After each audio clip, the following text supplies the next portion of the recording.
তোমরা যারা যে টিকটক করো, ফেসবুকিং করো, ইউটিউবিং করো, তোমাদের যদি দিনের জ্ঞান না থাকে এই কাজ করতে যাবে না।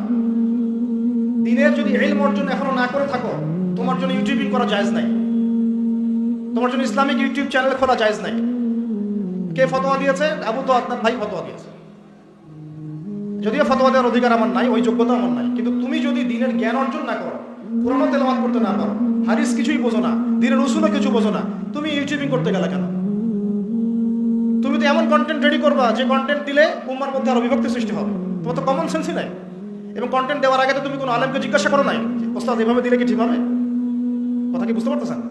তো কিছুই বুঝতেছে না, দিলে কোরআনটাও তেলাওয়াত করতে পারে না, আর ও ইসলাম প্রচারের দায়িত্ব নিয়ে নিল। এটাও তো একটা ইসলাম প্রচার।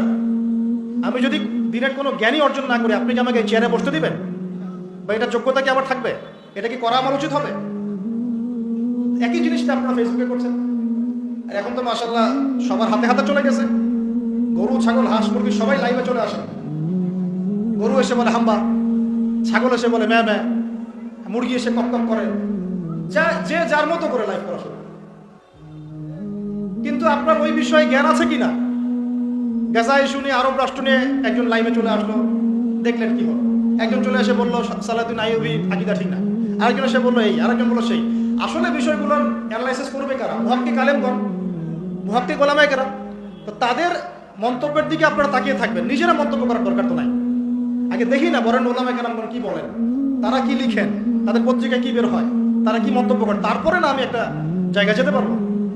সুবহানাল্লাহ, এই করতে করতে এমন বিক্ষিপ্ত একটা অবস্থা অনলাইনে সৃষ্টি হয়েছে, এখানে কনস্ট্রাকটিভ কিছু পাবেন না। এই জন্য বলি যতটুকু কল্যাণ নিয়ে বের হয়ে চলে আসেন, ওর থাকারই দরকার নেই। কিতাব নিয়ে পড়ে থাকেন, কিতাব বই পড়েন, বেশি বেশি বই পড়েন। আল্লাহ পাক আমাদেরকে তৌফিক দান করুন। ইউটিউবার, ফেসবুকারদের আমার কথায় মন খারাপ করা যাবে না যদি কোনো কথা বলে থাকি আপনাদের কল্যাণের জন্য। বিকজ যদি আপনারা ভুল কিছু প্রচার করেন, ভুল কন্টেন্ট বানান, ভুল সময়ে ভুল কিছু প্রচার করেন, ভুল সময়ে ভুল কিছু প্রচার করেন এবং মানুষকে ওইদিকে ব্যস্ত করে রাখেন, কে আমাদের মাঠে পাই পাই হিসাব দেওয়া হবে। ওটার প্রস্তুতি আপনার থাকা চাই, কি হিসাব দেবে না। তো এই কাজ দাওয়াতের কাজ, এটাও একটা দাওয়াতের কাজ। এই দাওয়াতের কাজ করতে গিয়ে যোগ্যতা অর্জন করতে হবে। আমি নিজে 100 জন না, সম্ভবত 87 কি 90 জন, এতজন ইউটিউবারের ওই পরীক্ষার থেকে ভাইবা নিয়ে 10-15 জনকে ডেকেছিলাম একদিন। দেখি তারা দিন প্রচার করতে চায়, কতটুকু যোগ্যতা আছে। 10-15 জনের মধ্যে মিনিমাম 12 জন কোরআন তেলাওয়াত করতে পারে নাই। কি বুঝলেন? আমি দিন প্রচার করতে চাই, তা আমার কোরআন তেলাওয়াত শিখতে হবে না? আমাকে দিনের বেসিক জ্ঞান অর্জন করতে হবে না? আমার তো একটা কমন সেন্স থাকতে হবে দিনের, যে আমার কখন কি কিভাবে প্রচার করতে হবে।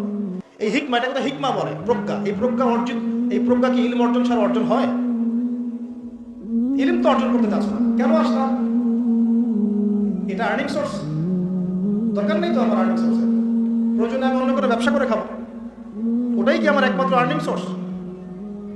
তো আমরা আসলে এগুলো আমাদের কন্ট্রোলে নাই, আমি জাস্ট আমার মতো করে বলছি।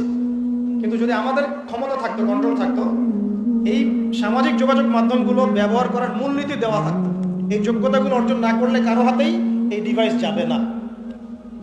এটা চায়নাতে আছে, রাশিয়াতে আছে, সবাই গণহারে ইউজ করতে পারে না। ইউজ করতে হলে একটা ক্রাইটেরিয়া থাকে, এই যোগ্যতা অর্জন করে তারপর তোমাকে এখানে এনরোল করতে হবে।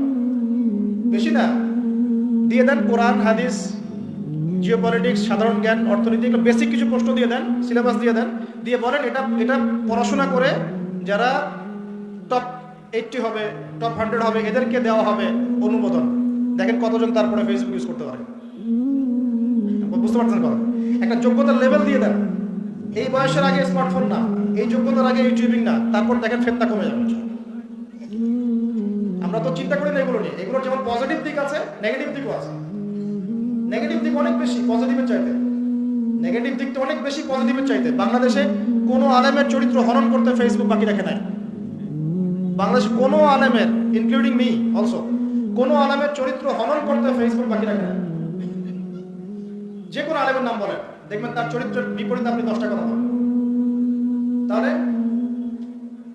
ভাগ্য ভালো 4 ইমাম এখন বেঁচে নাই, ভাগ্য ভালো।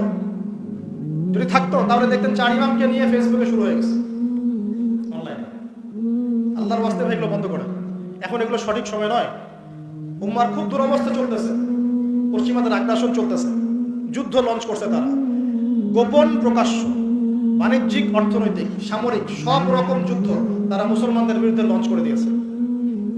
আবার বলছি, গোপন, প্রকাশ্য, বাণিজ্যিক যুদ্ধ, অর্থনৈতিক যুদ্ধ, সামরিক যুদ্ধ সবই তারা মুসলমানদের বিরুদ্ধে এখন লঞ্চ করেছে। এই সময় এটা সঠিক সময় নয়।